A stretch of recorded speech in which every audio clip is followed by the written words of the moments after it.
네, 안녕하세요. 815 모니터 오늘도 즐겁게 시작합니다. 오늘 정말 귀한 분을 모셨는데요. 제가 정말 이분과는 한번 개인적으로 꼭 뵙고 뭔가 좀 배우고 싶은 그런 마음이 들었던 분입니다. 오래전부터 제가 흠모하던 분인데요. 그 하나대투 리서치 센터장을 역임하셨고 서강대학교 경제대학원에서 학생들을 가르치고 계시는 김영희 교수님이십니다. 안녕하세요. 네, 안녕하십니까. 네, 제가 이 교수님이 쓰신 이 위험한 미래라는 책을 정말 감명 깊게 읽었는데요. 정말 요새 이 교수님이 이게 쓰신 게 1년 지금 2년째 되고 2년째 있습니다. 됐나요? 근데 정말 교수님이 언급하신 여러 가지 상황들이 현재 정말 현실화되면서 많은 세계의 어떤 문제들이 되고 있잖아요. 예. 그래서 이 책을 보면서 정말 교수님 어떻게 이런 생각을 하셨을까? 그 다음에 이런 생각을 하셨다면 뭔가 이거에 흘러가는 어떤 그 종점도 예측을 하고 계시지 않을까? 이런 생각이 들더라고요. 예. 참 예측이라는 게 어렵죠. 네. 그래서 과거를 되돌아보면서요, 한번 미래를 한번 생각해 본 겁니다. 네. 예, 오늘 하여튼 아주 궁금한 여러 가지 질문 좀 드릴 테니까요. 좀 많은 걸 좀 가르쳐 주셨으면 좋겠습니다. 제가 또 여기 배우러 왔죠. 별 말씀입니다. 815 모니터 제가 과거 영상들 보니까 정말 훌륭한 분들 많이 나오셨더라고요. 네, 정말 불러주셔서 제가 아주 기분 좋은 마음으로 예. 기분 좋게 왔습니다. 네, 감사합니다. 요즘 그 가장 큰 글로벌 이슈가 미국과 중국 간의 그 무역 전쟁이잖아요. 지금 현재 이 무역 전쟁의 현황이 어떻게 돌아가고 있나요? 처음에는 미국이 일방적으로 이길 것 같았는데 지금 보니까 만만치가 않은 것 같아요. 중국의 반격도. 만만치 않고요. 네. 상당히 오래 지속될 것 같습니다. 그러니까 기본적으로 미중 무역 전쟁을 볼 때는 패권 전쟁 측면에서 보시는 게 될 것 같습니다. 네. 그래서 저는 하버드대학 그레이엄 앨리슨 교수가 쓴 애정된 전쟁 이런 책을 보면서요. 참 미중 무역 전쟁은 오래 갈 것이다. 이런 식으로 생각이 들었었습니다. 그래요? 그 책 보면은 부제가 이게 미중이 투키디에스 함정에서 벗어날 것인가. 투키디에스 함정이란 잘 아시다시피 한 강대국이 있는데 신흥국이 그 강대국을 위협하면은 강대국 신흥국을 저가지고 전쟁이 일어났다는 건데요. 지난 500년 역사를 보니까 12번 중 16번 중 12번 전쟁이 일어났다고. 그래요? 근데 중국이 이제 그동안 추구했던 게 무역 제조 강국이었거든요. 네네. 근데 무역 제조 강국은 이미 달성했죠. 중국이 세계 제조업에서 차지하는 게 24%, 독일 18% 훨씬 높거든요. 네, 그렇죠. 근데 중국이 이제 추구하는 게 지금 중국 제조 2025라고 우리가 언론에서 많이 나오는데요. 그거는 중국이 기술 강국을 추구하는 겁니다. 핵심 소재를 자기들이 70% 이상을 2025년까지 생산하겠다는 거거든요. 기술 강국을 추구하고 그 다음에는 금융 강국, 군사 강국을 추구하고 있어요. 그러니까 기술 강국, 금융, 군사 강국은 미국인데 미국이 중국이 이렇게 커가는 것을 볼 수가 없다는 것입니다. 그런 생각을 해보면은 이 미중 무역 전쟁이 쉽게 끝날 전쟁은 아니다 이렇게 볼 수가 있는 것이죠. 그러니까 정말 자기들이 가지고 있는 모든 걸 다 동원해서 사생결단 하겠네요. 그 와중에 이제 피해보는 거는 사실 기업이고. 그렇죠. 다른 또 전 세계. 소비자죠. 전 세계 소비자들이 좀 피해를 보고 있습니다.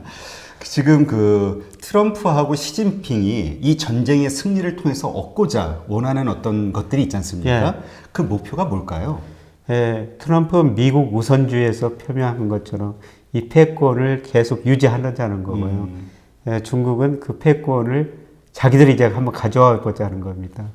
특히 이제 기술 강국을 통해서 금융 강국, 군사 강국까지 거기까지 한번 가보자는 겁니다. 그러니까 이 시발점이 이 무역 전쟁에서 어떻게든 이기려고 노력을 해야 되겠네요. 그러나 어쨌건 뭐 전쟁에는 희생이 따르잖아요. 현재 중국하고 미국이 이 무역 전쟁으로 인해서 얻고 있는 어떤 고통이 뭐가 있을까요? 얻고 있는 것들은 정치가 당하고 있는 시진핑이나 트럼프 이런 게 싸울수록 지지율이 좀 올라갈 수가 있거든요. 근데 가장 피해를 보는 거는 미국 기업입니다. 그 다음에 더 큰 피해를 보는 게 예를 들어서 가게 소비자들이에요. 올마트에 미국 가보시면 아시겠습니다만 올마트에 전시된 상품 중 60% 이상이 중국산이거든요. 그 정도로 많아요? 그렇습니다. 그런데 트럼프가 관세를 부과하면 미국 소비자들이 그만큼 돈을 더 내고 써야 되거든요. 그리고 지금 중국 경제 성장률 많이 떨어지고 있습니다만은 계속 트럼프가 중국의 수출을 제한하면은 뭐 중국 지금 기업은행 부실 구조조정 해야 되고 그 다음에 기업도 많이 좀 없어져야 되거든요. 네. 그러면 저 근로자들도 해고당하고 또 가게가 더 어려워지는 거죠. 그러니까 이번 전쟁은 미중 뭐 정치가들한테는 조금 더 자기들 지지율은 올라갈 수가 있지만은 근데 결국은 뭐 가계 소비자 기업들이 피해를 보면서 결국 미국 기업들도 트럼프한테 항의하게 되고 시진핑 중국 국민들도 시진핑을 싫어하게 될 겁니다. 그때 가면 아마 전쟁이 끝날 텐데요.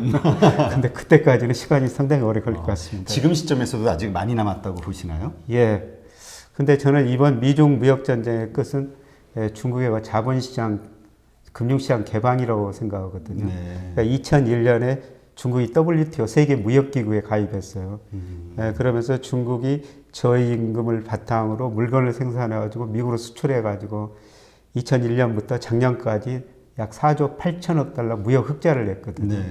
네. 트럼프의 생각은 그 4조 8천억 달러 중국한테 준 거를 다시 찾아와야 되겠다는 겁니다. 그런데 미국이 물건을 싸게 만들어서 중국에서 그 돈을 벌 수가 없거든요. 그렇죠. 미국이 잘하는 것은 서비스, 특히 금융업이에요. 그렇죠. 그래서 중국의 자본시장 금융업을 개방해라. 이렇게 미중 무역협상 보시면요. 미국 대표로 상무장관이 아니라 보통 문우신 재무장관이 미국 측 대표거든요. 그런 이유가 있는 거군요. 예. 그러니까 재무장관이 골드만삭스 출신이에요. 누구보다 금융을 잘하는 사람이죠. 네. 그래서 결국 가서 중국의 금융시장, 자본시장 개방해라. 그렇게 되면은 중국이 금리 자유화, 애완 자유화를 되면 지금 중국 환율도 오르고 있지 않습니까? 네. 이하나 가치가 떨어지고 있죠. 비정상적으로 금리도 낮은데요. 자본시장을 자유화하면 금리가 일시적으로 확 오르게 돼요. 그러면 부실한 기업들이 더 부실해질 수밖에 없고 구조조정을 할 수밖에 없습니다. 그러면 기업도 없어지고 금융회사 돈을 주죠. 금융회사도 없어지고 구조조정을 해야 되죠. 그러면서 중국 경제가 지금 6% 초반까지 성장률이 떨어졌습니다. 저는 뭐 2년 이내에 4%대로 떨어지리라고 보고 있고. 그럼 많이 떨어지죠. 50% 가까이 떨어지는 거네요. 예. 그때 자산 가격이 많이 떨어지리라고 보고 있습니다. 중국의 예. 자산 가격이요? 예. 그때 중국의 이하나 가치도 떨어지고 자산 가격도 떨어지고 그때 미국이 금융으로 중국에서 그 국부를 늘릴 거라는 거죠. 그래서 4조 8천억 무역에서 이런 걸 저는 금융에서 찾으려고 또 그런 속마음이 있군요. 그래서 늘 제가 우리한테 이 책에서도 뭐 주장했던 거는 그 시기를 우리도 놓치지 말자. 우리도 가서 뭔가 콩고물 좀 같이 얻어먹자. 예. 우리가 그동안 물건 만들어가지고 중국에 수출했거든요. 네. 근데 웬만한 물건은 중국이 비슷하게 더 싸게 생산해요. 근데 가장 최근에도 LCD. 중국이 저가 생산하니까 우리 지금 생산업체들 굉장히 어려워지고 있지 않습니까? 그렇죠. 그러니까 그런 식으로 거의 모든 제조업에서는 중국이 비슷한 제품을 우리보다 싸게 생산합니다. 그래서 우리가 그동안 중국에 수출해가지고 돈 벌었는데요. 갈수록 그러기는 힘들고 미국이 돈 벌 때 우리도 중국 같이 들어가가지고 중국에서 저 금융으로 돈을 벌어야 된다고 생각하고 있습니다. 그러면 지금 이제 현재 이렇게 진행되는 무역 전쟁에 대한 그 트럼프하고 시진핑의 그 속마음이 있을 거 아닙니까? 예. 어떤 생각들을 하고 있을까요? 그러니까 트럼프는 미국 패권, 우선주의, 미국 우선주의를 강조하지 않습니까? 네네. 지금 모든 군사, 금융, 모든 패권을 그대로 유지하겠다. 그거를 더 강화하겠다. 이런 식이고요. 트럼프는 그 패권을 미국에서 중국으로 가져오겠다.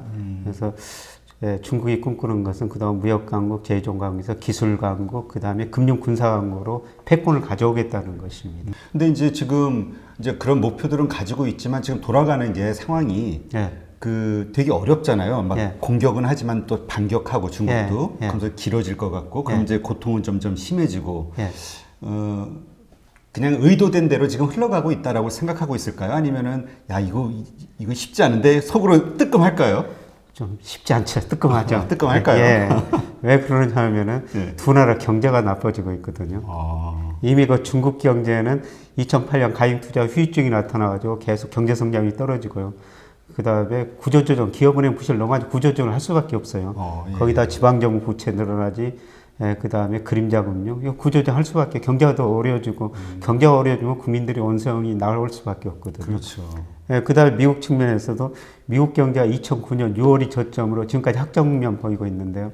지금 여러 가지 지표들이 경기 정점에 도달하는 조짐들이 나타나고 있거든요. 그래서 대표적으로 미국의 산업 생산이 작년 12월 이후로 올 상반기가 정체를 보이고요.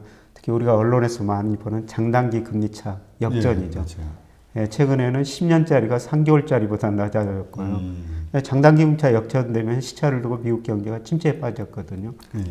미국 경제가 침체에 빠지면은 예, 트럼프의 지지율이 낮아질 수밖에 없는 것이죠.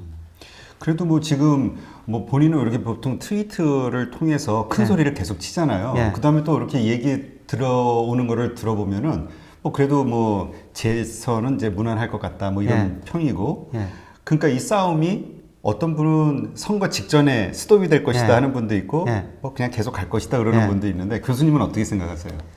시진핑이 지금까지 계속 좀 미국한테 뭐 가감히 싸우는 것은 11월 달에 이제 트럼프가 재선이 안 될 것이다. 시진핑은 아마 이렇게 기대하고 있는 것 같아요. 트럼프 다음에 누가 나오든지 트럼프보다도 상대하기는 더 쉽게 할 거이다. 특히 저 민주당 일부 사람들, 정치가들은 중국을 트럼프처럼 싫어하지 않거든요. 그래서 트럼프 다음 대통령하고 협상하면은 트럼프보다 훨씬 더 쉬울 것이다. 그런 이야기를 하고 트럼프는 자기가 확실히 또 단지 대선된다. 그래서 최근에 보면은 시진핑을 적이라고 그러고요. 맞아요. 그다음에 진짜 싸우는 적처럼 얘기하더라고요. 또 파월 연준 의장도 같이 적이라고 그러죠. 그래서 지금 경기가 나빠질 조짐이 나타나니까 파월한테 금리를 계속 낮추라 이렇게 가감히 지금 요구하고 있지 않습니까? 그렇죠. 그래서 뭐 파월한테 때로는 너는 현실 경제를 체감도 못하느냐. 근데 트럼프는 체감할 수밖에 없습니다. 트럼프가 가지고 있는 금융 부채가 한 3억 6천만 달러. 개인적으로 그 회사가 가지고 있는데요? 트럼프 회사가 가지고 있는 우리 돈으로 약 4천억이죠. 그러면 금리가 예를 들어서 1%포인트 떨어진다면 트럼프의 이자 부담이 1년에 한 40억 우리 돈 가까이 줄어들지 않습니까? 근데 트럼프는 금리 변동에 굉장히 민감할 수밖에 없죠. 근데 파월은 이제 미국의 연준의 통화정책 목표가 물가 안정이고 고용 극대화거든요. 그걸만 보면서 통화정책을 펼치겠다 이런 식이고.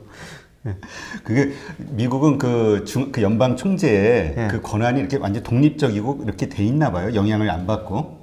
독립적으로 돼 있는데요. 근데 트럼프가 하도 이어플 하니까 파월도 앞으로 경기가 나빠지면은 아마 트럼프가 파월을 더 뭐 질책을 많이 할 겁니다. 그렇군요. 그래서 파월도 좀 고민 많이 할 수밖에 없고요. 그래서 최근에 그 미 국채 10년 수익률이 지금 1.5%대까지 떨어지거든요. 역사상 최고치가 2016년 6월달 1.36%였어요. 지금 역사상 최저치에 근접하고 있죠. 근데 미국 지금 연방 기준금리가 2.5에서 한 차례 내려가서 2.0에서 2.25인데요. 지금 미 국채 수익률이 그것보다 훨씬 더 낮거든요. 아주 장기적으로 보면 10년 국채 수익률이 연방 기준금리보다 평균적으로 1.6%포인트 높았어요. 근데 지금 연방 기준금리가 장기금리 국채 수익률보다 더 높다는 것은 시장에서는 금리를 최소한 올해도 두세 차례 인하해라. 트럼프 뭐 주장처럼 시장도 그렇게 지금 파월한테 그렇게 압박을 가하고 있는 것이죠. 그 얼마 전까지는 화웨이에 대한 공격을 하면서 이제 좀 그 트럼프가 그러니까 좀 줄 세우기를 했잖아요. 그 이런 쪽하는 거래하지 마라 뭐 이런 식으로. 그래서 이제 우리 한국의 기업들과 경제가 좀 많이 어려워질 것처럼 예상이 됐었는데 그런 것들은 이제 좀 조용해졌나요? 조용해진 게 아니라 좀 연장했죠. 그 이유가 보면은 화웨이를 쓰는 미국 그 지방 기업들이 있는데 그거를 단기적으로 대체하기는 힘들다. 그래서 대체할 때까지 몇 개월 연장해 주겠다. 그런 식으로 나가지 기본적으로 뭐 물러서지는 않을 것 같습니다. 그렇군요.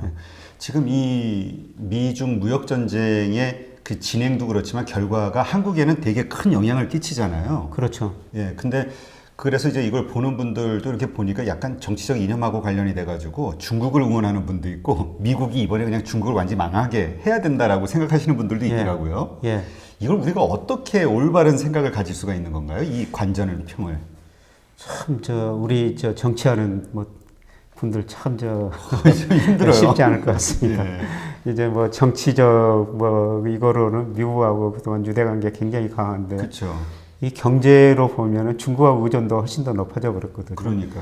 그래서 우리 수출에서 중국이 차지하는 비 작년에 27%, 미국은 14%밖에 안 됩니다. 그래서 경제적으로 이제 중국 의존도가 너무 커지다 보니까 중국 쪽으로도 기울 수도 없고 또 미국 쪽으로 기울 수도 없고 굉장히 고민하는데요. 예, 저는 철저히 중립적인 이치를 지금은 예, 좀 눈치를 잘 보고요. 예, 그리고 미국이 중국 구조조정을 촉진시킬 때 예, 중국 자산가격이 많이 떨어질 때 예, 그때 우리는 예, 중국 가서 금융으로 국부를 늘려야 된다. 예. 그러면 이 미중 무역 전쟁이 결국은 이제 미국의 승리로 예. 간다고 보시는 건가요? 이게 중국의 자본 시장을 개방하는 측면에서 미국의 승리라고 볼 수가 있는데요. 예, 저는 그 뒤로 중국의 체질이 굉장히 강화되리라고 보고 있어요. 네. 예를 들어서 우리가 IMF 경제위 겪으면서 사실 뼈아픈 구조전압서 30대 재벌중 11개가 해체되고 은행 14개가 없어지면서 정말 기업, 은행들, 그 다음에 우리 가게들 정말 고통을 겪었지만 네. 그 이후로 체질이 굉장히 강화됐거든요. 예, 중국의 기업, 은행 너무 부실합니다. 예, 그 애들이 이제 구조조정을 하면서 예, 그 이후로는 저는 중국이 소비 중심으로 장기적으로 성장하리라고 보고 있습니다. 그래서 겉으로 보면은 미국이 이긴 것 같지만은 좀 더 10년 정도 멀리 내다보면은 예, 중국이 소비 중심으로 체질이 강화되면서 소비 중심으로 생각하면서 예, 빠르면 한 제가 미국 GDP 지금 저 중국 GDP 이렇게 비교해 보면요, 중국 GDP가 미국 GDP 한 60% 이제 67% 근접하고 있거든요. 네. 한 2028년 이 정도 가면은 예, 중국 GDP가 지금 현재 가격으로도 네. 예, 미국 GDP를 추월하게 되거든요. 그래요. 예. 그러니까 어떻게 보면 결국 이제 더 강한 나라로 성장할 가능성이 높은 거네요. 중국이. 예, 그렇습니다. 그 아픔을 통해서. 예, 한번 예, 고통을 겪고 나서 예, 체질이 강화되면서 중국이 소비 중심으로 예, 장기적으로 성장하리라고 보고 있습니다. 그러면 교수님은 그 미중 무역 전쟁의 끝말이에서 그 끝부분에서 우리가 뭔가 이득을 취할 수 있는 기회가 분명히 올 것이다라고 보시는 건가요? 예, 그렇죠. 그러니까 이제 중국 사람들 뭐 소비가 결국 소비 중심으로 성장할 수밖에 없거든요. 네. 그래서 우리가 중국 뭐 상품에서는 고급 소비재, 뭐 저가 소비재는 중국이 자기들이 다 생산할 테니까요. 예, 그것보다는 예, 저는 저 금융이라고 보고 있습니다. 금융이요? 예. 그래서 2008년에 일부 우리 자산운용사들이 중국 금융자산, 특히 주식에 투자했죠. 네. 그때 투자하고 나서 상하이 종합주가 지수가 6천이 넘었어요. 그런데 2008년 미국에서 글로벌 금융이 발생하면서 중국의 기업 부실, 은행 부실 드러나면서 상하이 종합지수가 1,800까지 떨어졌거든요. 엄청 떨어졌네요. 예. 예, 그게 지금 최근에 뭐 2,600 안팎에서 움직이고 있지만은, 예, 저는 다음에 뭐 저는 내년이라고 생각하고 있습니다. 상하이 종합주가 다시 1,800 안팎으로 떨어지리라고 생각하고 있습니다. 그래요? 예, 그때 특히 중국 주식 내수 1등 우량주. 예. 그때 이제 우리가 침해를 예, 해야 된다. 네, 내수 1등 우량주가 뭐냐. 예, 그거는 우리나라 증권회사들이 그 중국 연구를 참 많이 하고 있어요. 네. 그래서 각 증권회사 리서치센터 들어가 보면요, 예, 중국에 대한 자료들이 많이 나오거든요. 특히 제가 리서치센터였던 한 증권회사에서 하나대투 괜찮아요. 여기 뭐 공중파 아닌데요, 뭐. 네, 중국을 참 많이 공부하더라고요. 네. 그래서 보면은 매주 중국의 내수 1등 우량주가 뭔가, 그 기업 실적들이 어떻게 되고 주가가 어떻게 되는가 이렇게 추이를 계속 보내주고 있거든요. 네, 거기 들어가서 지금은 공부하시는 거고요. 뭐 저 같은 경우는 발을 좀 담가놨습니다. 그러세요? 네.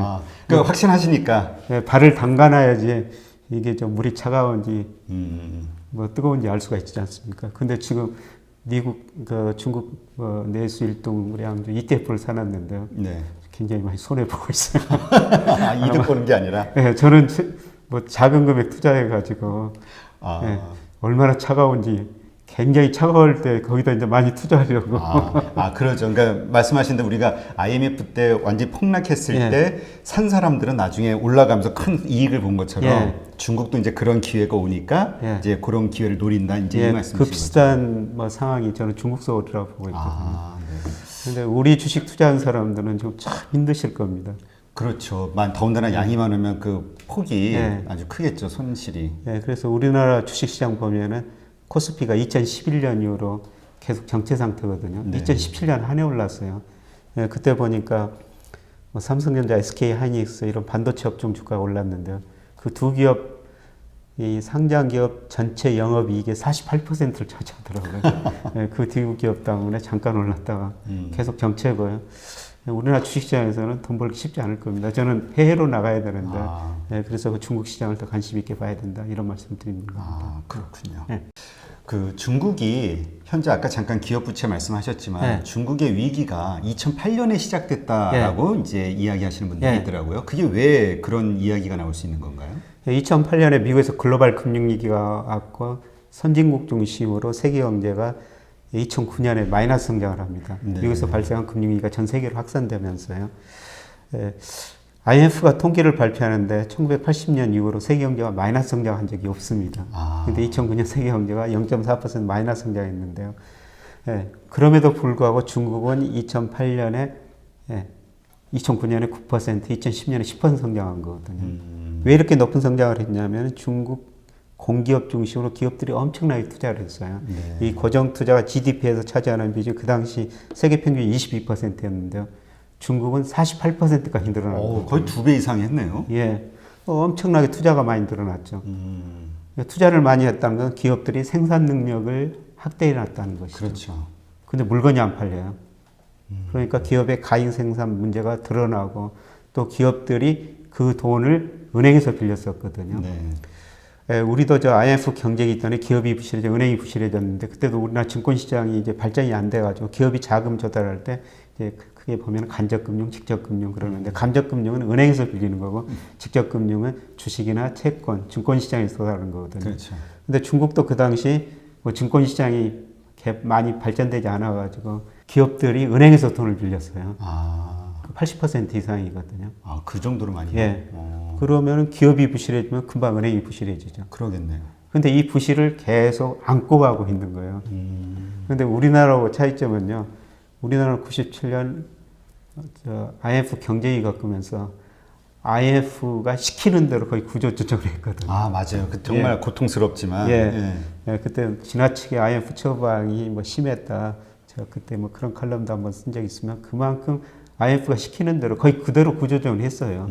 그런데 중국은 IMF 힘을 아직 빌릴 필요는 없거든요. 네. 3조 1천억 달러 외환을 보유하고 있으니까. 네, 그래서 스스로 구조조정하니까 구조조정 기간이 길어지는 것이죠. 근데 그게 계속 누적되고 있어요. 얼마 전에 중국과 공산당 관리를 만났더니 이런 이야기를 합니다. 자기들도 시장을 통제할 수 없다는 걸 깨달아가고 있다. 그러니까 공산당은 통제할 수 있지만 시장은 통제할 수 없다는 것을 깨달아가고 있다. 이런 이야기를 하는데요.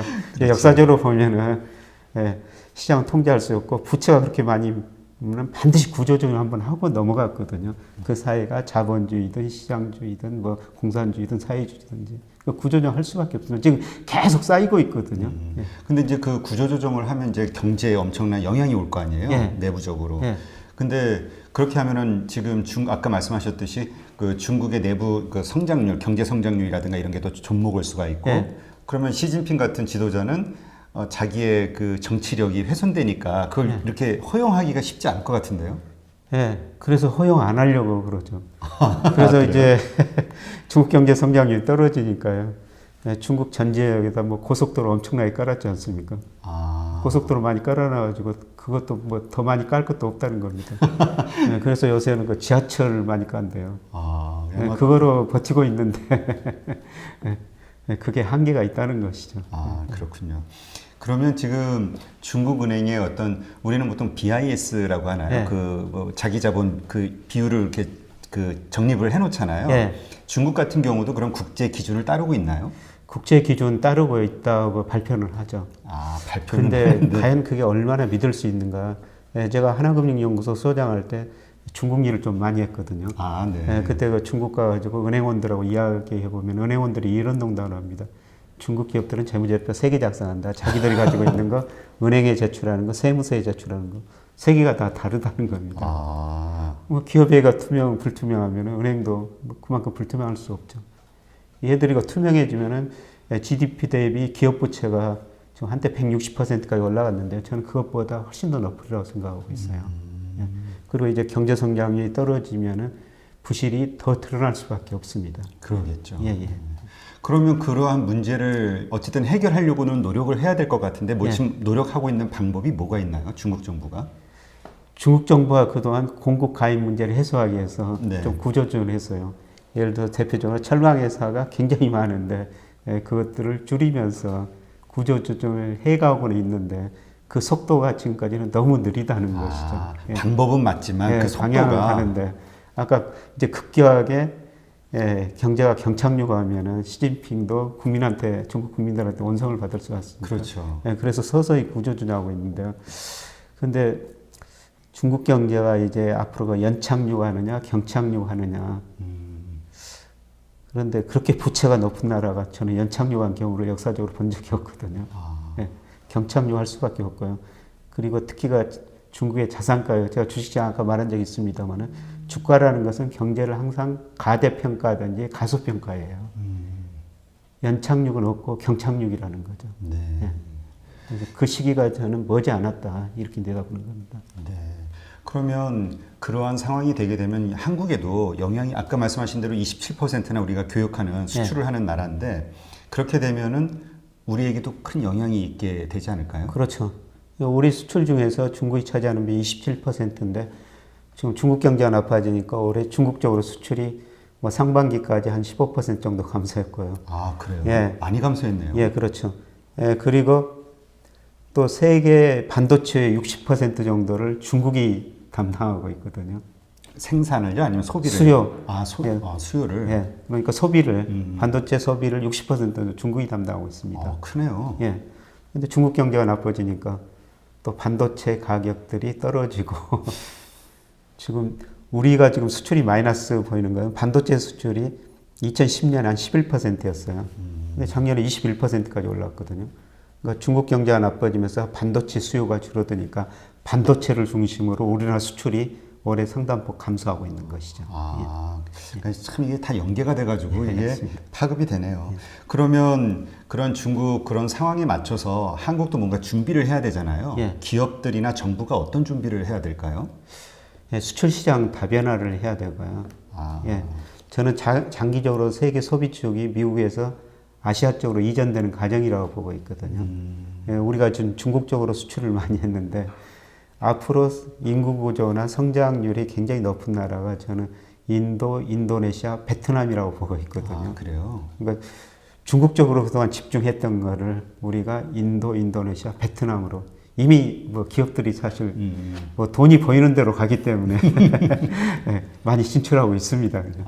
그렇군요. 뭐 중국이 그렇게 어려운 것처럼 사실 한국도 내부 경제 상황이 만만치가 않잖아요. 예. 우리도 상당히 어려운데 현재 한국 경제의 현황은 어떻게 생각하세요?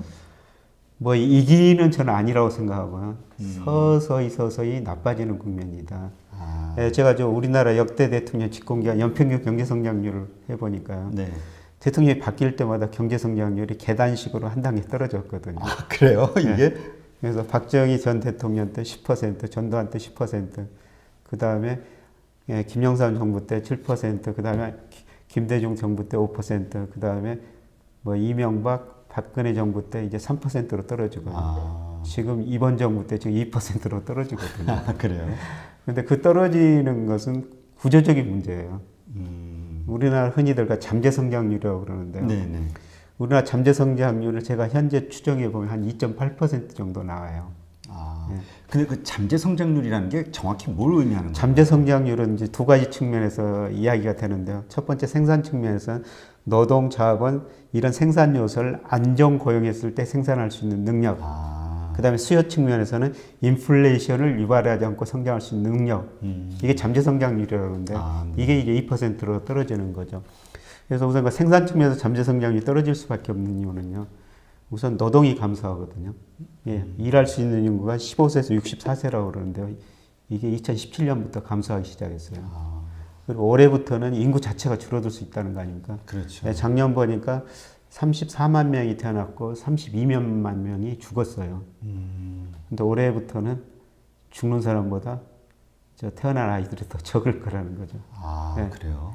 그 다음에 우리 기업들이 그동안 자본을 많이 투자했기 때문에 자본 투자 증가세도 계속 둔화되고 있거든요. 그래서 올해 그 설비 투자 보면 큰 폭의 마이너스 하는데요. 투자가 안 되니까 경제 성장률이 낮아질 수밖에 없고요. 그리고 나머지가 이제 생산성이 증가해야 되는데 네. 생산성이 증가하려면 사회적 대타협이 필요한 것 같은데 지금 보면은 뭐 각 경제 주체들이 서로 자기 주장만 하고 있거든요. 참 좀 안타깝습니다. 그래서 저는 머지않아 우리 경제 성장률이 잠재도 2% 초반대 한 5년 후면은 1% 후반으로 떨어지라고 보고 있어요. 아, 상당히. 근데 한번 생각해 보십시오. 지금 우리나라 10년 국제 수익률이 1.2%, 미국은 1.5% 안팎이거든요. 우리 10년 국제 수익률이 미국보다 낮습니다. 근데 이런 국제 수익률 금리에는 미래의 경제 성장률, 미래의 물가가 반영되어 있는 거거든요. 그러니까 우리 금융시장이 기대하는 것은 앞으로 갈수록 우리 경제 성장률, 물가가 미국보다도 더 떨어질 것이다. 그렇게 금융시장이 기대했는데 지금 상반기에 그렇게 나오고 있지 않습니까? 우리 경제 뭐 겨우 뭐 2% 초반 전년 동기비로 미국은 그 이상 성장하고 있고요. 그다음에 미국 소비자 물가 상반기 1.6%, 우리나라 0.6%밖에 안 됩니다. 금융시장이 기대한 것처럼 현실로 지금 드러나고 있다는 것이죠. 그러니까 정확히 돈 냄새를 맡는 사람들의 판단이 맞아 떨어지고 있는 거네요. 예, 돈이라는 것은 참 눈이 있습니다. 아. 그래서 수익률이 높은 데로 이동하게 되는데 그 돈이 앞으로 그 돈 안에는 앞으로 경제 흐름도 나타나 있다는 것이죠. 그러면 이제 저희가 대한민국 계속 성장해 온 게 이제 수출 주도로 성장해 왔잖아요. 근데 이제 점점 수출과 관련해서도 하락세를 갈 것이다라고 보시는 건가요? 예. 과거 뭐 제가 자랄 때는 뭐 3조 호황 등 수출이 감소한 거를 별로 생각을 못 했거든요. 그렇죠. 계속 성장했으니까. 예. 근데 최근 몇 년 동안 보면 수출이 감소하는 애가 가끔 있어요. 아. 예. 그래서 수출이 계속 증가할 수 있을 것인가. 그래서 우리나라 이제 수출 구조를 보면요. 중국하고 미국에서 무역 흑자를 내 가지고 그 돈을 중동하고 일본에다 쓰는 구조거든요. 아, 그래요? 예. 근데 중국, 미국이 싸우면서 둘이 수요가 줄어드니까 우리 수출에 부정적인 영향을 줄 수밖에 없고요. 그 다음에 다행히 유가가 많이 안 오르고 있습니다만 원유는 계속 소비할 수밖에 없고. 근데 중요한 거는 저 일본인데 일본에서 지금 깡을 부리고 있지 않습니까? 핵심 소재를. 그러게요. 그러니까 엎친 데 덮친 격으로. 예. 그러면 이제 지금 우리가 경제가 성장하기 위해서는 이제 어떤 그런 수출의 한계가 느껴진다고 하면 이제 내수가 살아야 되는데 내수가 살기도 참 쉽지가 않다라고 그러시더라고요. 예. 지금 우리 가계 부채가 뭐 1,550조 정도 되거든요. 네. 사실 2008년 글로벌 금융 이후 각 경제 주체가 부실해졌는데 미국 같은 데는 정부가 부실해졌고 중국은 기업이 부실해졌고 우리는 가계가 부실해졌어요. 가계가 부실해졌기 때문에 사실 소비가 뭐 많이 될 가능성은 더 낮고요. 그 다음에 가장 중요한 게 우리 기업들이 지금 작년 말 현재 627조 정도 현금성 자산을 가지고 있거든요. 내부 기업 유보율 예, 이런 거. 한국은행 자금순환 통계 보면은 627조 현금성 자산을 가지고 있어요. 네. 그만큼 돈을 가지고 있다는 것은 투자를 안 하고 있다는 것이죠. 그러네. 그런데 기업들이 미래에 그 투자할 때 있으면 투자를 하거든요. 그렇죠. 예, 투자할 때가 그렇게 많지 않다는 측면이가. 근데 이번 정부 들어가지고 뭐 잘한 점도 있고 못한 점도 있지만 못한 점 하나를 고르라면은 저는 기업의 투자 심리를 너무 위축시켰다. 그렇죠. 이거는 우리 정부 한번 생각해 볼 필요가 그 위축시킨 이유가 뭐 여러 가지 뭐 소득주도 성장인가요? 뭐 그래가지고 임금을 올렸다든가 이런 어떤 정책 때문에 사기가 떨어진 건가요? 기업들이 아니면 무슨 다른 요소가 또 있을까요? 그러니까 주 52시간 근무제, 뭐 최저임금 이런 걸 언젠가는 해야 되긴 해야 되거든요. 네. 네, 그런데 그런 것이 경기가 확장 사이클에서 했으면은 부작용이 좀 그리고 또 계속 규제 말로만 풀어준다고 그러고 실제로 규제 하나 별로 안 해주고 있거든요. 네, 그렇다 보니까 기업 심리가 좀 많이 위축된 것 같습니다. 네. 그러면 지금 이제 뭐 가계부채 문제도 말씀하셨는데 이것을 해결할 수 있는 방법이 있을까요? 해결할 수 있는 방법이 일자리를 늘리는 거예요. 일자리를 그러니까 경제가 막 화랑이 돼야 되는. 예. 그러니까 지금 이제 정부가 내년 예산도 510조 정도 좀 편성했지 않습니까? 네네. 정부가 이제 쓸 수밖에 없는 구조예요. 예. 그래서 경제 주체가 가계, 기업, 정부, 해외 부분이 있는데요. 가계는 이제 부채는 많지만 그래도 전체적으로 보면 자금 잉여 주체거든요. 쉽게 말씀하면 가계는 금융에서 저축한 돈이 빌려 쓴 돈이 많습니다. 그런데 기업이 자금 부족 주체인데 이 기업들이 돈은 있는데 투자를 안 하다 보니까 잉여 주체로 전환이 되고 있어요. 네. 뭐 가계도 잉여 주체, 기업도 잉여 주체 그러면 어딘가는 자금 부족 주체가 돼야 되는 거죠. 그렇죠. 네, 그래서 우리 돈들이 해외로 많이 빠져나왔고요. 정부가 쓸 수밖에 없습니다. 그래서 사실 올해 우리 2분기 경제 성장을 보면 전기비 1.1%였는데요. 정부 부분의 기여도가 1.3%포인트였거든요. 네. 그러니까 정부가 돈을 안 썼다면 우리 경제 성장률 마이너스 1%가 넘었다는 것이죠. 예. 그래서 정부가 이제 그 돈을 쓸 수밖에 없는데 이제 미래 성장을 위해서 잘 써야 되는데. 그렇죠. 쓰는 거는 쓰더라도 그게 정말 일시적인 것보다는 지속적인 성장의 어떤 기초가 되는. 그러니까 일본이 1990년대 초반에 우리 같은 상황에 들어섰거든요. 가계도 소비하고 기업도 투자하니까 정부가 돈을 썼어요. 근데 정부가 돈을 잘못 쓰고 뭐 예를 들어 가지고 뭐 작은 사업에다 점화 시설 만든다고 그래가지고 굉장히 많은 돈을 썼거든요. 그런 식으로 돈을 쓰다 보니까 경제는 못 살려놓고 그다음에 일본 정부 지금 GDP 대비 정부 부채가 230%가 넘었지 않습니까? 정말 우리가 그리 가지 말아야 되는데 근데 보니까 그렇게 가고 있어요. 선생님 가고 있는 것 같습니다. 네, 이거 정말 정책 당국자들은 좀 신경 좀 많이 써야 될 것 같아요. 근데 그 교수님 그 책 가운데 보면 앞으로 이제 제로금리 시대가 올 것이다 말씀을 하셨더라고요. 이 제로금리 시대가 온다라는 것은 뭘 의미하는 걸까요? 저는 이렇게 자꾸 와닿지가 않아가지고. 네, 그러니까 제가 금리가 제로금리 시대가 온다 그 주장은 뭐냐면 앞으로 잠재 성장률이 계속 많이 떨어진다. 그러니까 금리에는 미래 경제 성장률이 들어있거든요.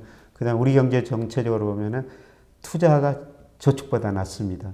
저축이라는 게 자금 공급이고 투자가 자금 수요인데요. 돈이 남아돈다는 거죠. 그래서 가끔 은행 지점장들이 저한테 이런 농담을 해요. IMF 경제기 전에는 목에다 힘주고 다녔는데 요새는 고개 숙이고 다닌다는 겁니다. 왜냐하면 기업들이 돈 안 빌렸으니까. 우리나라 전체적으로 자금의 공급이 수요보다 많으니까. 그 다음에 요새 은행들 가면은 제가 여러 은행 자문위원을 하고 있으면 고민 많아요. 기업들이 돈을 안 갖다 씁니다. 은행이 돈이 들어오면은 가게에 빌려주든지 기업에 대출해 주든지 그게 대출해 주고요. 아니면 유가증권 투자를 하게 되거든요. 주식 아니면 채권. 근데 가게도 저축, 기업도 저축. 그러니까 미래가 불안하니까 돈을 좀 못 쓰는 거죠. 언제 무슨 일이 생길까 봐. 그러니까 대출이 안 되니까 은행들이 그 돈 가지고 유가증권 투자를 할 수밖에 없는데요. 주식은 안 삽니다. 위험이 없다고. 채권만 사거든요. 그래서 정부가 이제 재정 적자를 메꾸기 위해서 국채를 많이 발행할 텐데요. 이제 국채 발행하면 구축 효과에 해서 금리가 오른다 그러는데 그 국채를 은행들이 다 사줄 거거든요. 근데 지금 이런 상황이 그 일본의 그 정말 잃어버린 20년인가? 그때 있었던 그 상황하고 똑같이 가는 거 아닌가요? 일본이 98년부터 기업들이 자금 잉여 주체로 전환이 됐어요. 그러니까 일본 은행들이 채권을 사죠. 그래서 98년에 일본 은행 자산 중에서 채권 비중이 한 10%였는데 32%까지 올라가거든요. 그러니까 금리가 0%까지 떨어지니까 누가 망합니까? 보험회사가 망합니다. 자금에서 이익을 못 내니까.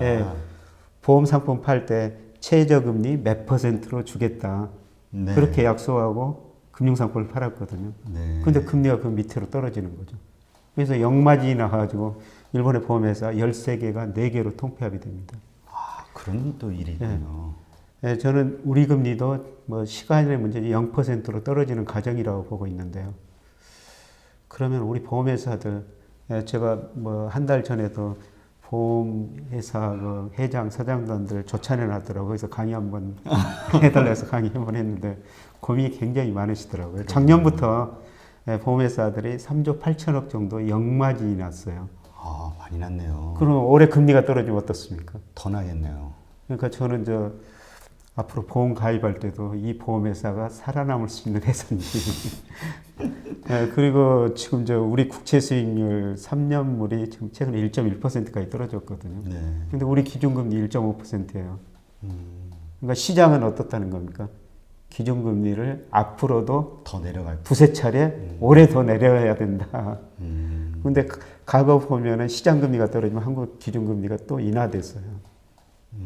그래서 저는 내년에는 기준금리 0% 시대가 도래한다. 0%대 이렇게 보고 있습니다. 아, 그렇고 이 부동산하고도 이 금리는 상당히 밀접하잖아요. 예. 부동산은 올라갈 수 있는 그 환경이 조성이 되는 건가요? 오히려 떨어지게 되는 환경이 만들어지는 건가요? 그러니까 일단 금리가 떨어지면 부동산 가격이 올라간다. 이게 네. 과거의 우리의 생각이었었습니다. 그렇죠. 이게 예. 룰이었는데. 예, 근데 일본의 사례를 보면요. 네.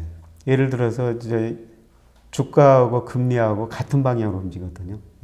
이론적으로 보면은 금리가 떨어지면 주가가 올라야 되잖아요. 주가라는 건 배당금을 1 금리 마이너스 기업 수익률 이런 게 뭐 할인하는 거 아닙니까? 주가 올라면 네. 배당금 올라면 금리가 떨어지면 기업 이익이 증가해야 되는데요. 네. 근데 일본 보니까 자산 가격 거품이 붕괴되면서 금리하고 주가가 같이 떨어졌거든요. 아. 경제 성장률이 더 기업 이익 증가율이 더 중요하다는 거죠. 그래서 경제가 좀 회복되면은 금리도 오르고 주가도 오르고 경제가 나빠지면은 금리 주가가 같이 떨어졌다는 것이죠. 네. 예, 저는 최근에 우리 주가도 그러거든요. 지금 금리 떨어지는데도 떨어지죠. 주가도 떨어지죠. 저는 일본의 그 주가 금리 관계가 이미 시작됐다고 우리나라 시작됐다고 보고 있고요. 네. 예, 그 다음에 제가 그 우리나라 주택 가격하고 금리, 그 다음에 동행지 순환 변동 이런 경기하고 분석해 보면요. 최근에 올수록 금리보다는 경기가 더 중요한 영향을 미치거든요. 예. 그래서 과거는 금리가 떨어지면 주택 가격이 오른다. 서서 이런 사고도 조금 이제 다시 한번 바꿔볼 시기가 아닌가 이런 식으로 생각합니다. 그래서 금리가 낮다는 것은 미래의 경제 성장이 그만큼 떨어진다는 거고요. 예, 그만큼 고용이 줄어들고 가계 소득이 줄어들 수 있다는 것입니다. 네. 지금 굉장히 이거 중요한 큰 변화의 시기가 아닌가 그러니까 저는 그렇게 오히려 생각합니다. 성장보다는 이렇게 떨어질 수 있는 확률이 더 예. 높은 거네요. 예, 그렇습니다. 네.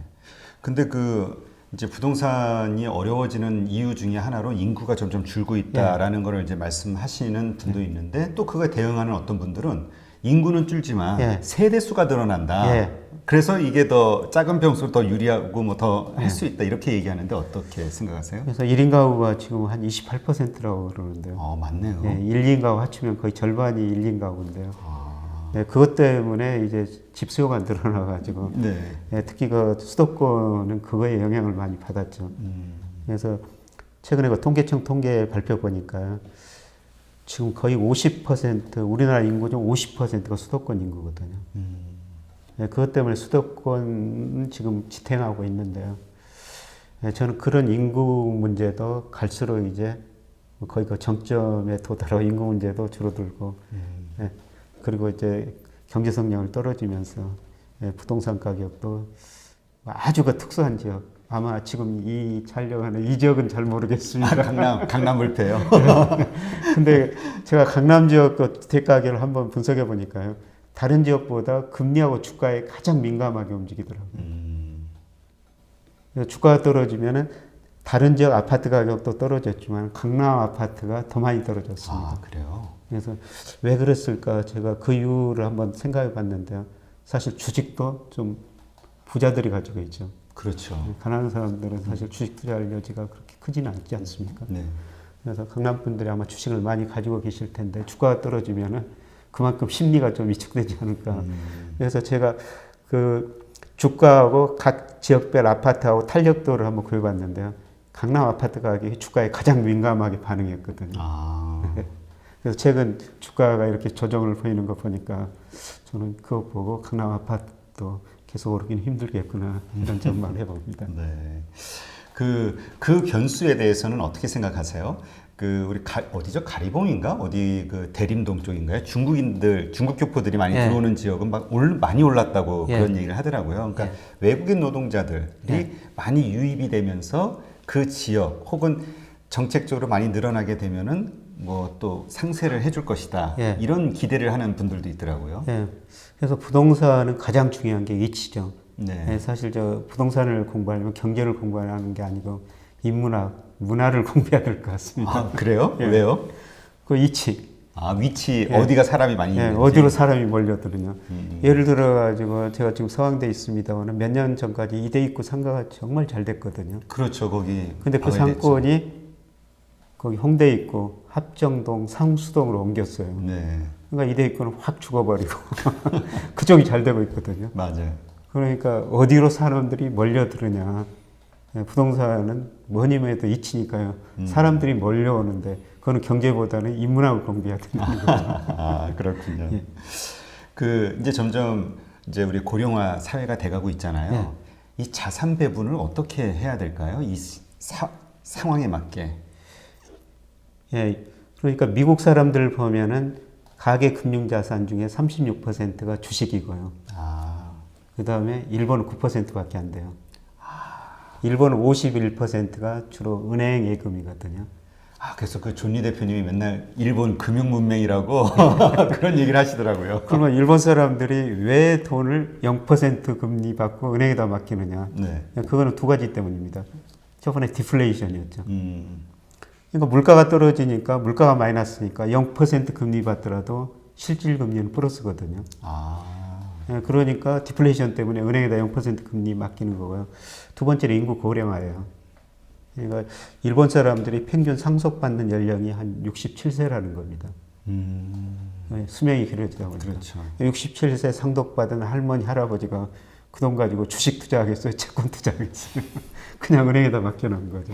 아, 근데 미국 사람들은 주식이 장기적으로 그러니까 36%를 주식으로 가지고 있는데요.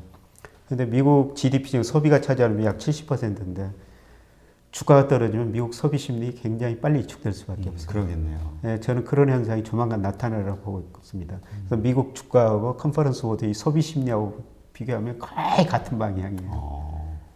그러니까 미국 주가가 저는 거품령에 들어섰다고 보고 있는데요. 주가가 떨어지면 많이 소비 심리 올랐죠. 위축되고 미국 GDP의 60%를 70% 차는 소비가 위축되고 그래서 저는 미국 경제 내년 침체에 빠지라고 생각하고 있거든요. 근데 우리나라는 한 지금 18%입니다. 주식이. 아, 그래요? 미국 36%. 더블이네요. 근데 우리나라 문제가 계속 그 줄어들고 있다는 거예요. 아, 이 비율이요? 예, 계속 일본식으로 가고 있습니다. 그래서 우리 경제도 머지않아 디플레 갈 가능성이 있다. 그다음에 인구 고령화 때문에 그런다. 예, 그리고 저 금융회사 다니지만 사실 2008년 금융회사들이 큰 잘못을 저질렀죠.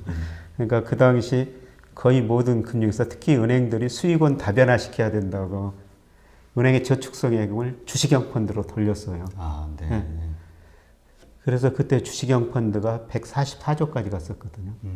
달러요? 아니면 원, 144조 원. 원, 한국에서? 예, 2008년 8월 달에요. 은행들이 그렇게 주식형 펀드를 많이 팔았죠. 네. 그렇게 많이 팔았는데 2008년에 미국에서 글로벌 금융위기가 발생하고 주가가 폭락하니까 정말 많은 우리 국민들이 주식형 은행을 통해 가지고 펀드를 가입했는데 그게 손해나니까 일부는 생활비가 없어져 가지고 극소수겠지만은 그 주식형 펀드를 해약한 경우도 있거든요. 아, 네, 그런 쓰라린 경험이 있기 때문에 주식시장으로 돈이 안 들어오고 있어요. 그래서 한때가 70조 절반으로 떨어졌다가 지금 80조 안팎에서 움직이고 있습니다만은 예, 계속 우리나라 자산에서 주식 비중이 좀 줄어드는 추세거든요. 네. 좀 안타깝습니다. 저는 지금 우리나라 기업들이 돈 많이 벌어가지고 앞으로 배당을 더 줄 수밖에 없는데요. 그 배당이 예를 들어서 삼성전자가 작년부터 올해 내년까지 매년 9조 6천억 배당을 주기로 했거든요. 아. 실제로 주고 있습니다. 네. 근데 삼성전자 주식 50%는 외국인이 가지고 있으니까 외국인이 더 이익을 보는 거네요. 예, 그 돈이 우리가 그 삼성전자 주식을 보유하면서 그 돈이 우리 가계로 오고 소비가 되면 또 삼성전자 휴대폰이라도 하나 더 살 거 아니에요. 그렇죠. 그게 선순환이 되는데. 예. 네. 아, 참 어려운 얘기네요. 이제 이러한 어려운 상황에서 더군다나 이제 또 일본하고의 문제가 터졌지 않습니까? 일본의 그 경제 무역 보복 조치가 있고 지금 현재 상황을 어떻게 보세요? 일본의 의도대로 지금 일본이 원하는 대로 지금 흘러가고 있나요? 아니면 어떤 상황인가요? 그거는 우리나라와 일본은 그 전략 게임이라고 그러는데 네. 사실 누가 이기고 누가 질지는 잘 모르죠. 근데 당장은 좀 우리가 좀 피해를 입을 수밖에 없는 거고요. 근데 저는 최근에 그 제레미 다이아몬드라고 그 총균세라고 쓴 유명한 분이 있거든요. 제럴 그분이 이거 대변동이라는 책을 썼는데 거기서 독일 그 프란츠 수상이 폴란드가 좀 무릎 꿇고 사과하고 지금 메르켈 수상도 그런 사과반을 많이 하지 않습니까? 그렇죠. 근데 일본 사람들은 그런 사과한 적이 없거든요. 네. 그분이 그 유시레이 미국 대학 교수인데, 근데 거기서 일본 학생들이 제자들이 온다는 겁니다. 그 제자들한테 2차 대전 전후에 특히 난징 학살 같은 거, 일본이 엄청난 짓을 저질렀지 그렇죠. 않습니까? 그런 것을 이야기했을 때 일본 학생들이 처음 듣는다는 겁니다. 네. 그래서 저는 본질적으로 일본의 문제가 있다고 생각하고 있어요. 역사를 그러니까 자기네 자학사관이라고 그래가지고 안 가르친다고 그러더라고요. 예. 그러니까 정말 잘못을 사과하고 그러면은 우리도 뭐 그걸 자연스럽게 이제 받아들일 수 있지 않습니까? 네, 근데 그렇죠. 독일하고 일본이 그게 큰 차이고요.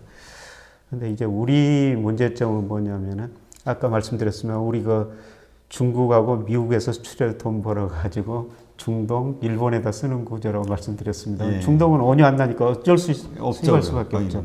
근데 작년에도 일본하고 교회에서 240억 달러 적자 났는데요. 그게 핵심 소재를 다 수입한다는 것이죠. 근데 제가 1983년에 뭐 저 김강두 뭐 교수님이라고 좀 유명한 분 계시죠. 그분 교수님 제 저결을 했었어요. 네. 그래가지고 정부 뭐 정경련 이런 프로젝트를 받아가지고 어떻게 하면은 대일 무역 역조를 개선할 수 있을 것인가. 그래서 각 산업별로 연구를 해가지고 핵심 소재를 정부 정경련 기업 차원에서 육성해야 된다. 그런 이제 연구 결과를 한번 발표한 적도 있었거든요. 근데 지금 40년 가까이 지나고 있는데 아직까지 그때나 지금이나 지금 핵심 소재는 일본에서 다 수입해야 된다는 것입니다. 그래서 뭐 핵심 소재 수입 다변화를 좀 해야 될 것 같고요. 우리 기업들 스스로도 아마 저는 이제 좋은 기회라고 생각합니다. 그렇죠. IMF 때 고통스러웠지만 예. 그게 체질 개선이 된 것처럼 뭐 이번에 그렇게 긍정적으로 이제 우리의 체질 개선이 될 거라는 예. 대일 관계에서 그게 1, 2년 내에 해결될 문제는 아닙니다만 그러니까요. 예, 네. 시간은 좀 걸리겠습니다만 이번 기회를 통해 가지고 우리 정부 기업들도 깨달았으니까 저는 뭐 이런 제안도 몇 년 전에 한번 한 적이 있었어요. 어떤?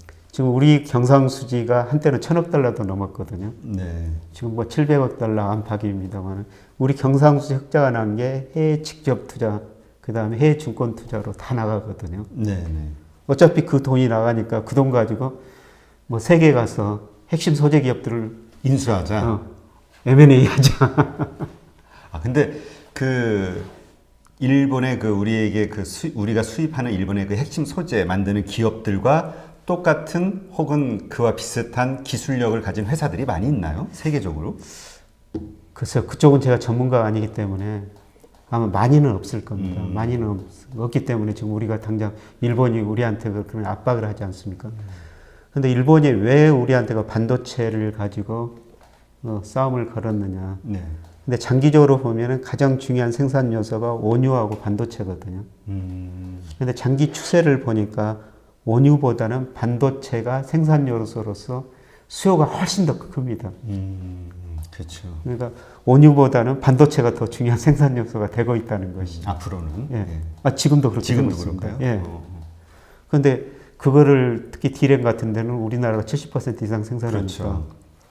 일본이 우리 핵심을 한번 건드리는 거죠.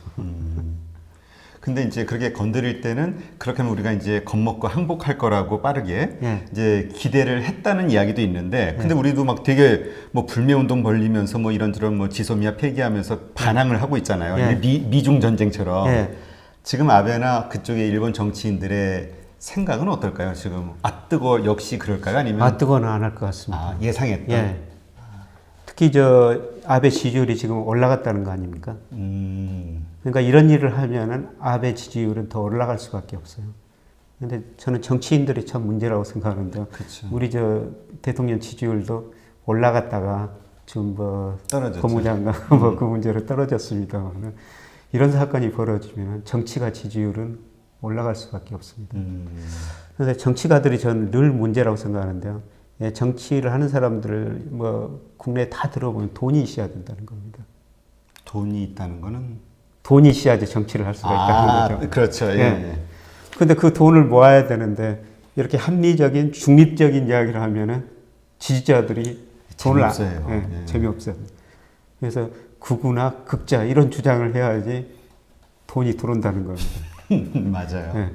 아니 누가 그러더라고요. 유튜브에서도요. 예. 정치적 색깔을 극으로 잡든지 예. 극좌로 좌쪽으로 잡든지 그렇게 하나 틀을 잡고 해야 이게 확 크지. 그러지 않으면 힘들다고. 예, 저 같은 이런 이야기 하면요. 별로 인기 못 끌 겁니다. 아니, 저도 그래요.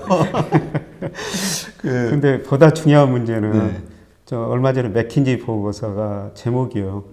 예, 부모보다 가난한 자식 세대예요.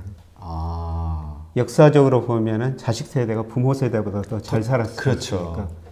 근데 맥킨지가 선진국, 미국 등 주요 선진국을 조사해 보니까요. 오히려 자식 세대가 더 가난해지고 있다는 거죠. 10년 전보다.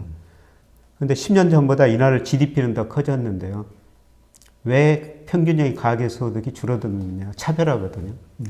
상위 10%는 많이 가져가고 나머지는 훨씬 덜 가져가니까 평균 가구의 실질 소득이 줄어들고 있다는 거죠. 예, 그래서 저는 이것 때문에 뭐 필리핀 투테르 때 심지어는 미국 트럼프 같은 사람이 등장했다고 생각하고 있어요. 사람들이 먹고 살기 힘들기 때문에 그러니까 점점 힘들어지니까. 예, 그러니까 그게 포퓰리즘 아닌가요? 포퓰리즘이죠. 뭔가 지금 어쨌든 시원하게 뭔가를 막 얘기해주면 예. 확 이 쏠리는. 그래서 세계 각지에서 그런 정치인들이 등장하고 있거든요. 다 생각 한번 해보십시오. 맞아요. 영국도 그런 얘기가 네, 있더라고요. 영국 브렉시트. 뭐 프랑스도 아주 젊은 분 대통령. 저 러시아 푸틴 같은 사람들. 맞아요.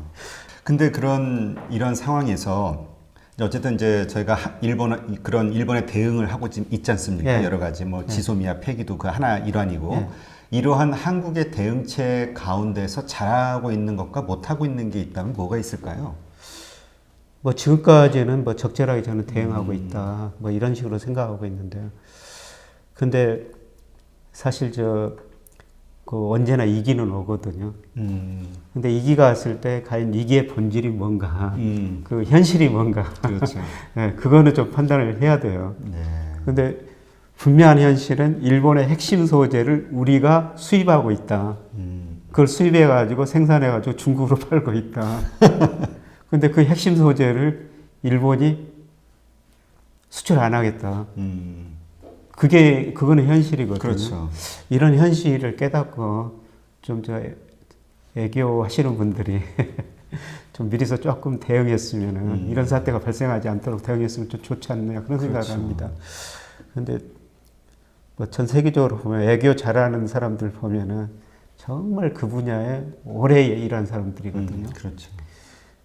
제가 중국 칭찬하는 건 아닙니다만 얼마 전에 중국 대사관에서 초대해가지고 왕이 애교부장 이야기를 한번 왕이 들은 적이 있었어요. 근데 이분이 자기 강연 연설 끝내고 그다음에 질문을 받더라고요. 네. 근데 굉장히 세심한 질문들이 나와요. 근데 그거를 주저하지 않고 즉시 대답을 합니다. 근데 그러니까 기분이 파악하고 있다는 거죠. 어렸을 때부터 계속 애교관 역할을 애교 업무에 학문대서만 쫙 해와서. 근데 우리나라 높은 분들은 조금 세심한 거 물어보면은 국장 불러다 놓고 이게 맞아요. 어떻게 되느냐 이렇게 물어보지 않습니다. 맞습니다.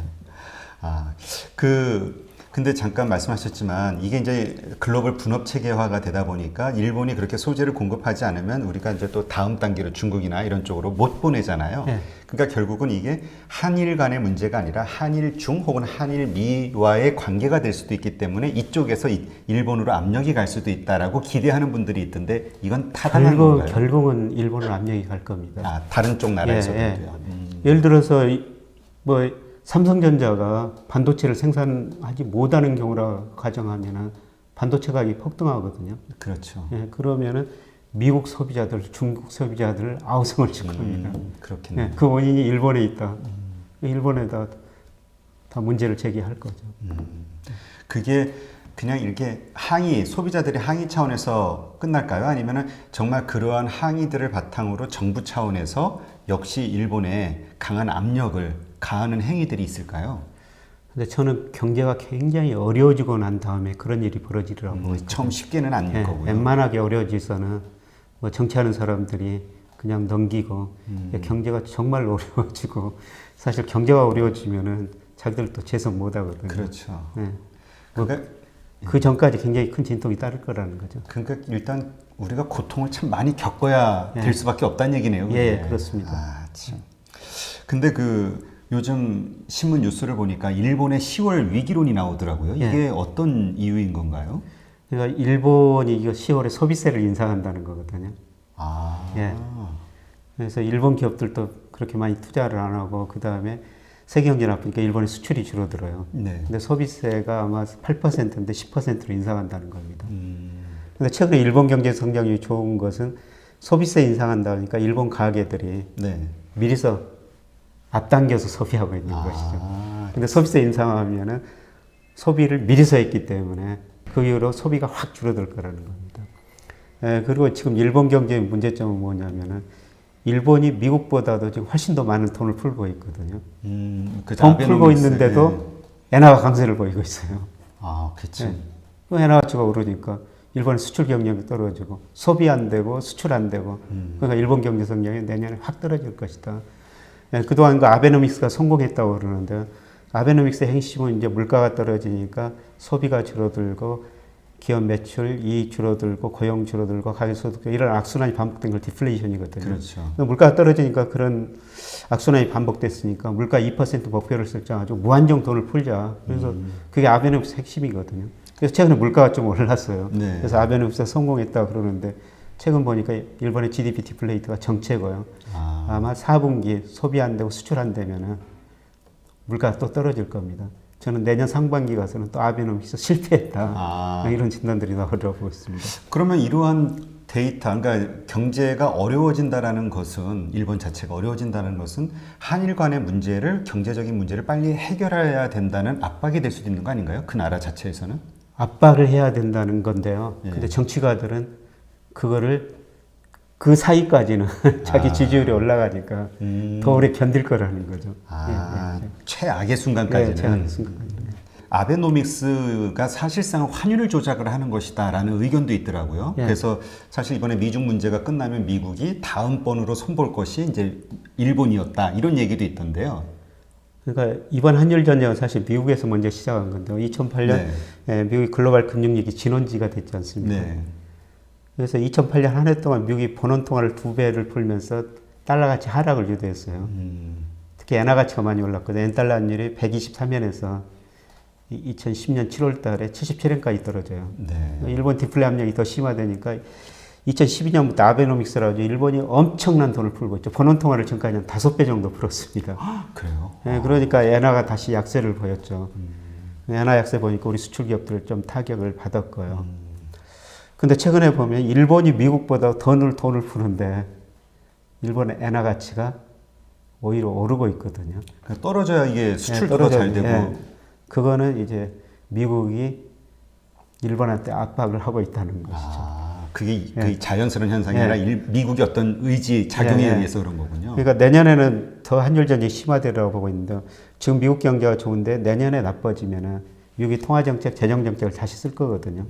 근데 한계가 있어요. 지난번 위기 때는 연방기금이 5.25에서 0%까지 내려가서 대규모 양적완을 통해 가지고 경기를 부양했고요. 그 다음에 정부가 돈을 엄청 많이 썼죠. 그렇죠. 근데 통화정책 쓸 여지 별로 없습니다.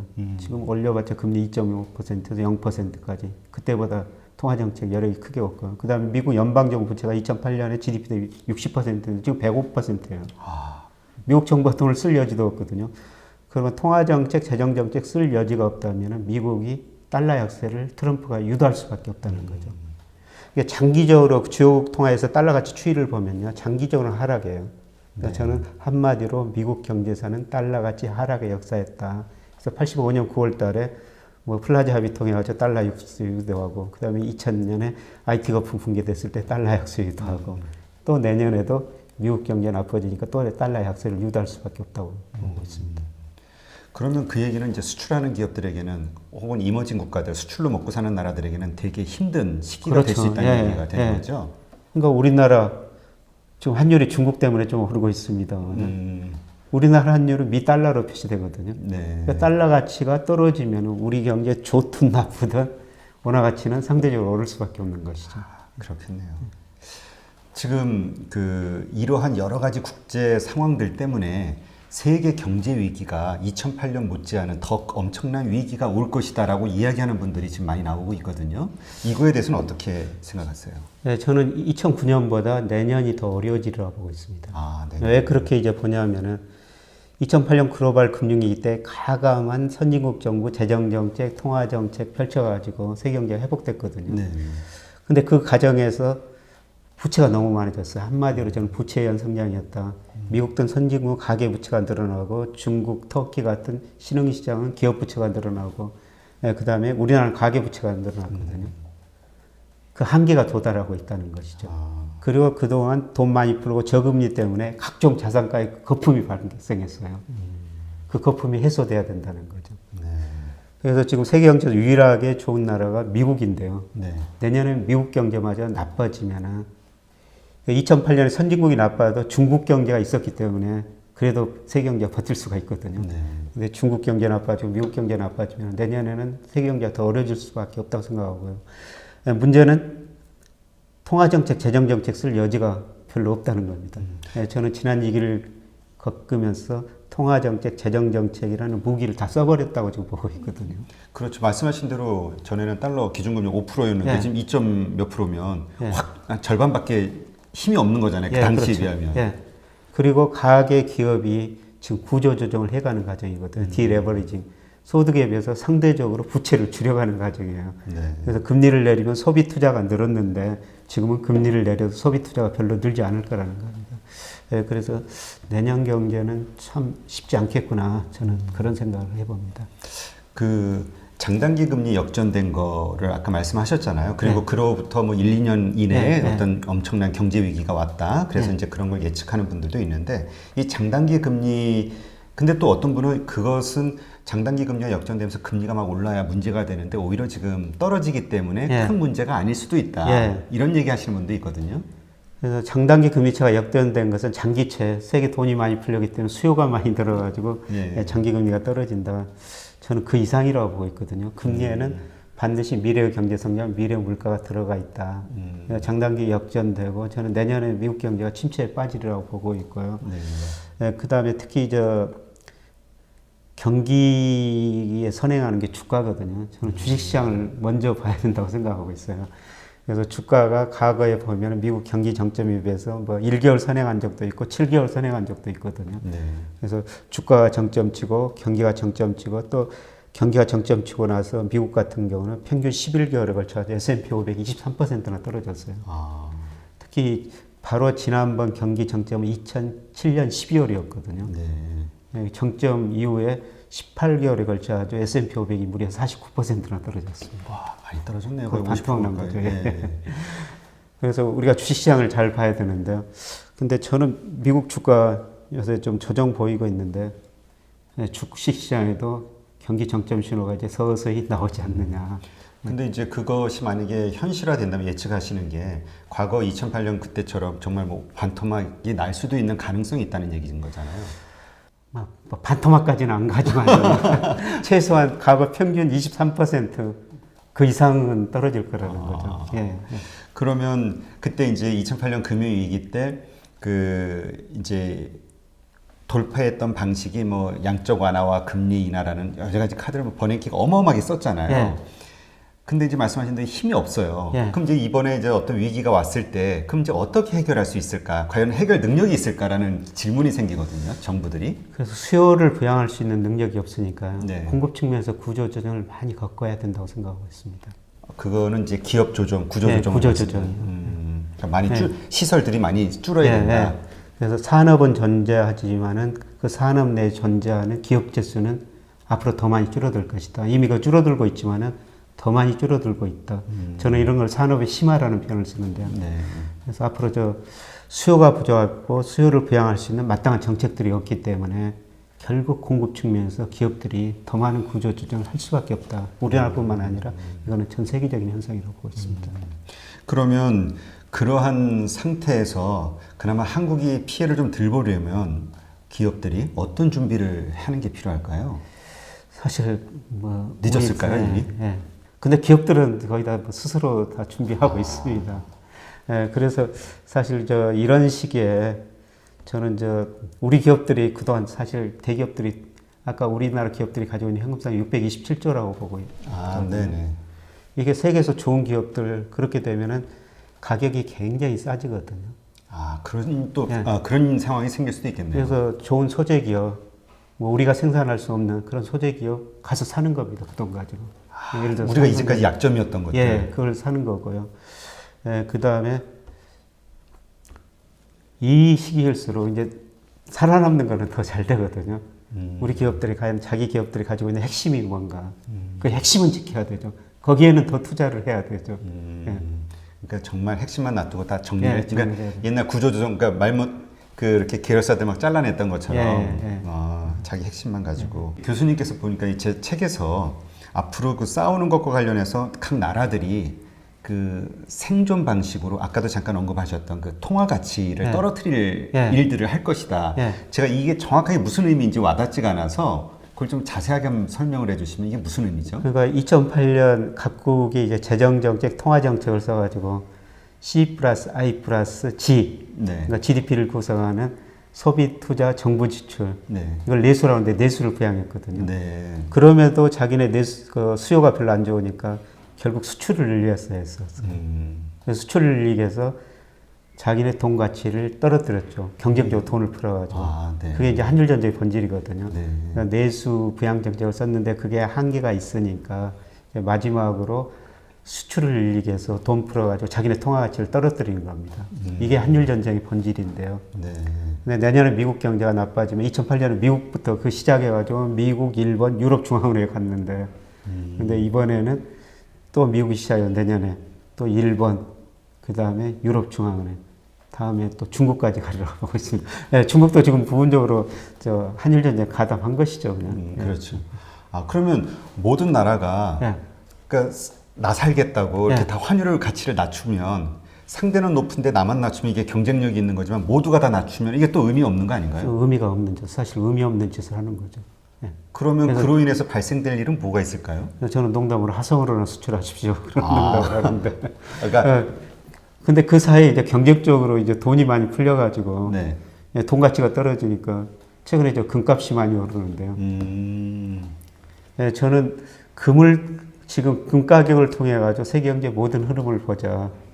그래서 금값이 오른다는 것은 금은 달러로 표시되는데 달러 가치가 떨어진다는 의미고요. 네. 금값이 오른다는 것은 또 세계 돈이 많이 풀린다는 겁니다. 돈이 풀리면 그 돈이 일부가 금으로 들어가거든요.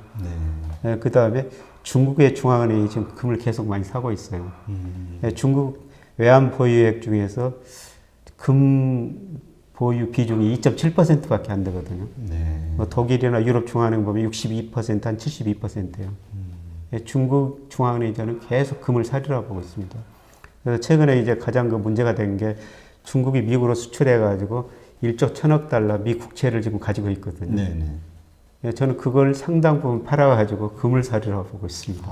그러면 사실 이번에 미중 무역 전쟁이 벌어졌을 때 많은 전문가들이 예상했던 게 중국이 보유하고 있는 그 미국 국채를 내다 던질 것이다. 근데 그러진 않았단 말이죠. 지금 조금씩 팔아보고 있는 거예요. 지금 이제. 그러니까, 그러면 그게 많이 팔게 되면 대량 매도를 하면 어떤 상황이 생기는 거죠?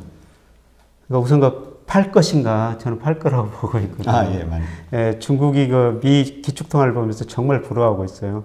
가만히 보니까 미국이 30센트 비용을 들여가지고 100달러 지폐를 찍어내가지고 그 돈 가지고 신발도 사고 옷도 사고 심지어는 무기 생산하고 세계 경찰 노릇을 하더라는 거죠. 그렇죠. 덩사피 시장을 개방하면서 이런 이야기를 했거든요.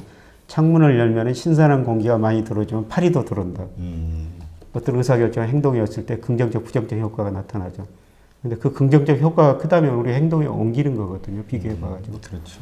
저는 중국이 조금씩 팔아보면서 자기들한테 이익인가, 미국한테 이익인가.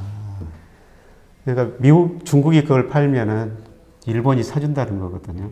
지금 시점에서는요? 근데 일본이 그만큼 살 여력이 없고요. 최근 지금 6월 통계 보니까 일본이 중국보다 그동안 중국이 더 많이 가지고 있었는데 중국이 좀 줄이고 일본은 좀 늘리면서 일본이 중국보다 미국 국채를 좀 더 많이 가지고 있더라고요. 그래요? 근데 중국이 만약 미국 국채를 팔게 된다면 일시적으로 미 달러 가치 급나가죠. 그 다음에 미 국채 수익률 급등하죠. 미 주택 가격, 자산 가격 폭락하죠. 소비 심리 굉장히 위축되죠.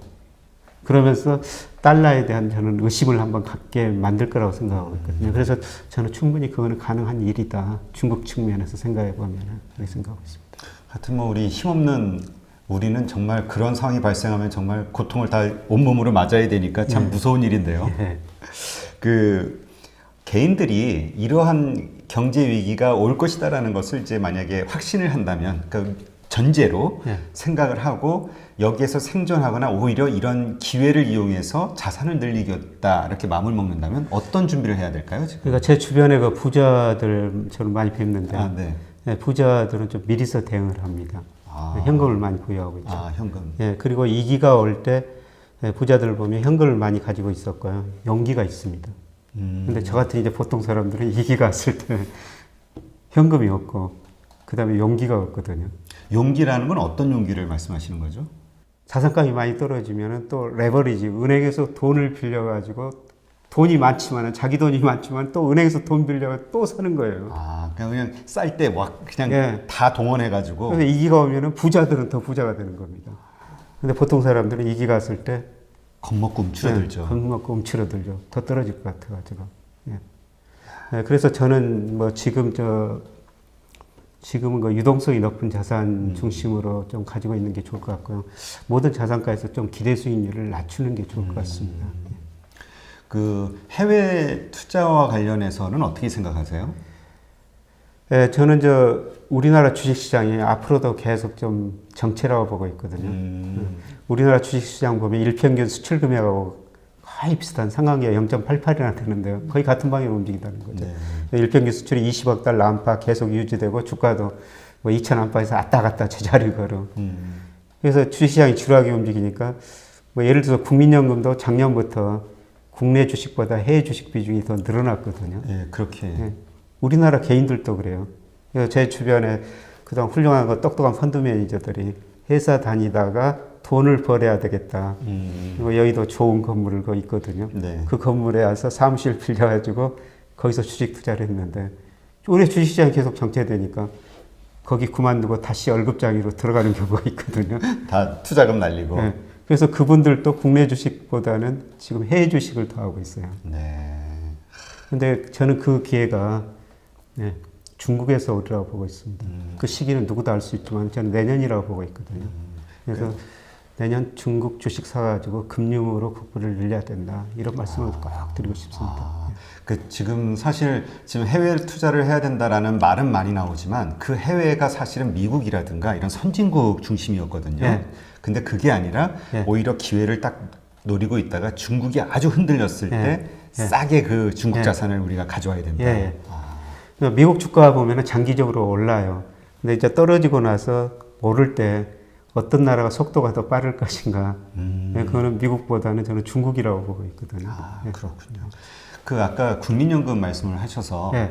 지금 미국이 무조건 사면은 다 오르잖아요. 예. 그래서 거기는 ETF 투자가 예. 그냥 사놓으면 무조건 오른다 뭐 예. 이런 공식이 있는 것 같은데 그런 것은 연기금이 예. 퇴직연금이라든가 이런저런 것들 어떤 사회적 자본들이 예. 계속 주식을 매입하기 때문에 예. 회사가 이제 그렇게 성장한다는 얘기가 있거든요. 예. 근데 한국은 그 비율이 되게 낮기 때문에 이게 문제다 이런 얘기 하시는 분도 있거든요. 어떻게 생각하세요? 아까 말씀하신 건 미국은 가계 중 자산 중에서 36%가 주식이라고 말씀드렸는데요. 지금 우리나라는 계속 그 비중이 일본식으로 가고 있거든요. 예. 그 연금은요? 연기금의 비율은 어떻게 되나요? 연기금도 지금 국내 주식보다는 해외 주식을 많이 사고 있고요. 네. 근데 연기금이 과거에는 채권 비중이 높았는데 계속 그 주식 비중은 높아지고 있어요. 아, 현재. 근데 주식 비중 높아진 거 보니까 국내 주식은 거의 이제 정체 상태. 그리고 주식 비중 올라간 거 보니까 해외 주식 비중이거든, 해외 주식이거든요. 그래서 사실 그 돈들이 국내 주식시장으로 예, 들어오면은 그러죠. 뭐 우리나라 주식시장도 좀 괜찮고 그 또 기업 배당을 뭐 국민연금도 배당 받으면 결국 그 가게로 돌아오지 않습니까? 그렇죠. 네, 그런 선순환이 있는데 우리나라 주식시장이 오래 정체되다 보니까 뭐 기관 투자든 개인 투자든 우리 주식시장에 실망했다는 게 그게 가장 큰 문제인 것 같습니다. 네, 오늘 또 이렇게 교수님 말씀을 들으니까 현재 이게 벌어지고 있는 상황들과 관련해서 어떻게 또 이런 관점에서 이렇게 봐야 되는구나라는 생각이 또 드네요. 더군다나 그 중국 관련해서는 정말 좀 오늘 새로운 시각을 하나 얻은 것 같습니다. 예. 오늘 이렇게 바쁘신 시간 내주셔가지고 좋은 말씀해 주셔서 너무 감사합니다. 이렇게 좋은 자리 불러주셔서 너무 고맙습니다. 네, 고맙습니다.